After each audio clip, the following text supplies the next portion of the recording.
বোন, এই যে তুমি একটা ছেলের সাথে সম্পর্কে জড়াচ্ছ, এই ছেলেটা ওই ছেলে যে তোমাকে বিয়ে না করে তোমার সাথে সম্পর্কে জড়াইছে। তোমাকে এদিক সেদিক আনাচে কোনাচে, বাহিরে, পার্কে, কত জায়গায় ডাকে। মোবাইলে তার কত ধরনের আবদার।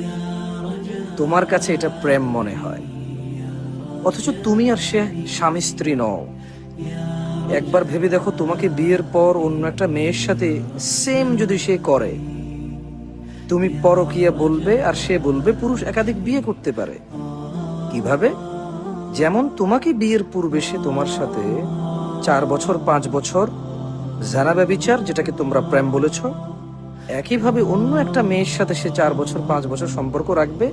তুমি বলবা পরকীয়া, সে বলবে পুরুষ একাধিক বিয়ে করতে পারে।